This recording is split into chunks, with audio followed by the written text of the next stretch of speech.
Okay, we are here at Bean in Bean, and we're gonna do a fun Lunar New Year's coffee collab. We have two coffees here that are from Taiwan that Jiyoon will tell you about.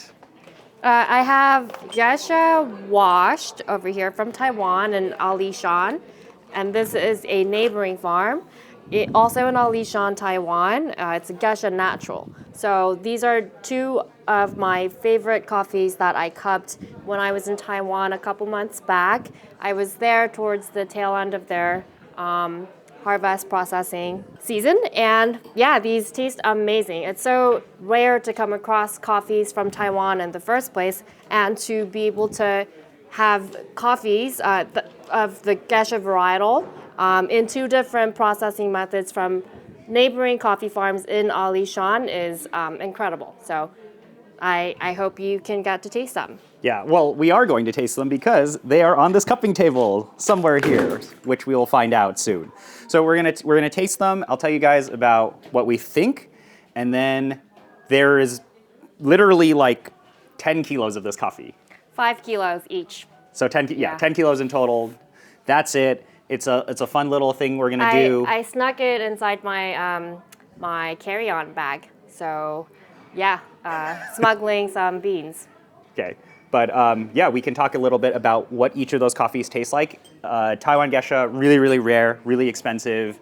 So there's not that much of it, and we want people to taste them and try them out. So there is a cupping happening here, and now let's find those two coffees and taste them. Somewhere here. Today we're cupping coffees from all over Peru, Rwanda, Colombia, and Taiwan. So, okay, I will expose them. 15 and 16 are the Taiwan coffees. Okay.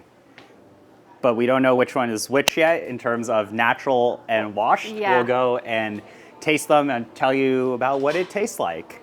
We have a cameo from Howie, who's on the Discord, and he's tasted some of these coffees with us as well. It's good? Okay. 15 and 16. So 15 and then 16. It tastes like someone poured water on coffee, yes. If I had to guess, I'd say 16 is the natural. I am not a keeper. That would just be my guess. Oh, wow. So this is interesting. Taiwan coffees, in my opinion, always have, like, you know, a lot of people ask, like, what does terroir taste like, or how do these coffees, like, stylistically present? A lot of Taiwan coffees, to me, have a lot of dried tea leaves. If I were to try to simply explain, what do I think Taiwan coffees always have? I always get like kind of a dried tea leaf component at the back here.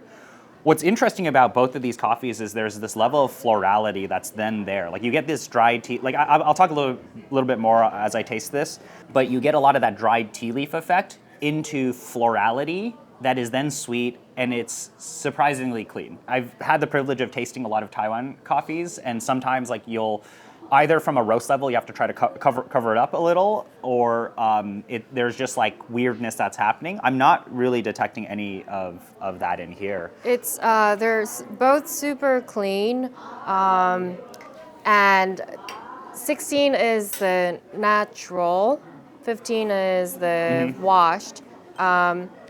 They're both so clean, and what's very cool about Taiwan is that the producers there are very young.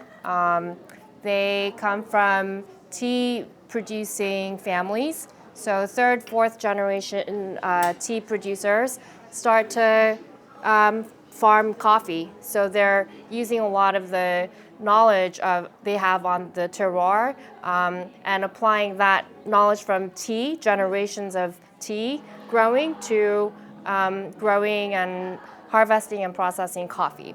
So many of these coffees, they taste straight up like oolong, and I think that crossover between tea and coffee is very exciting.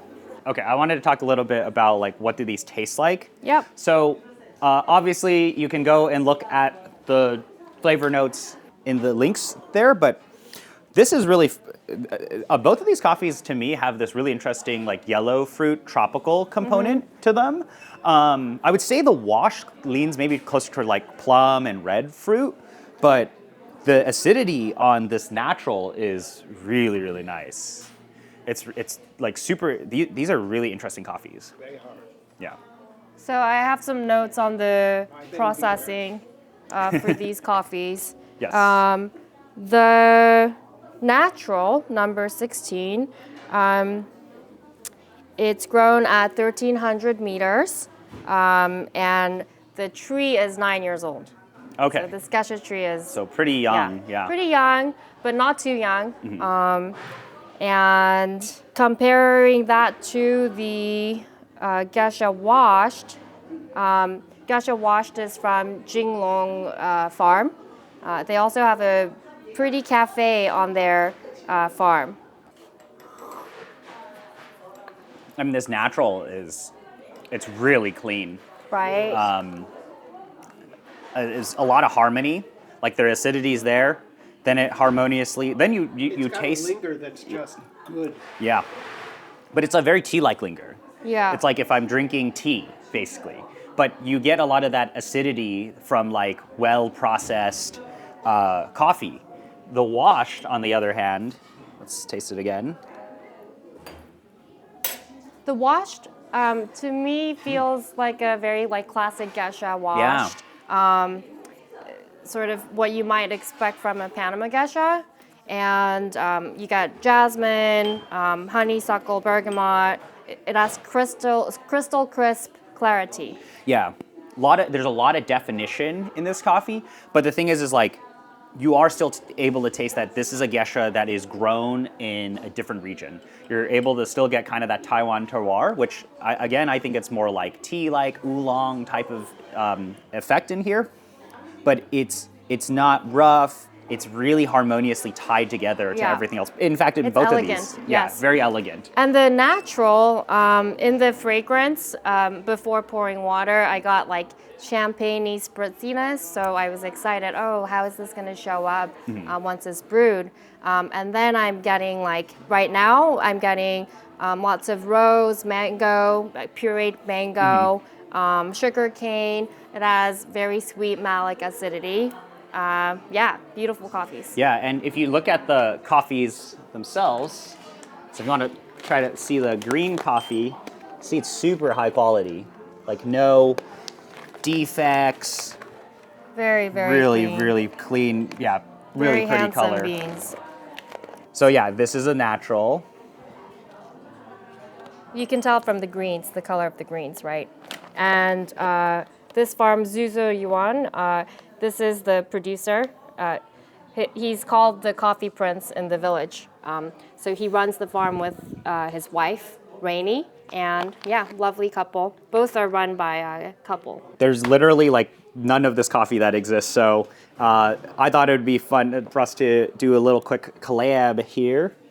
And yeah, I don't know if people like these coffees, but I hope they do. I'm sure people will like this coffee. Okay, so yeah, fun collab there. There's only 5 kilos of each of these coffees, and there will be a surprise for people who order. You will see.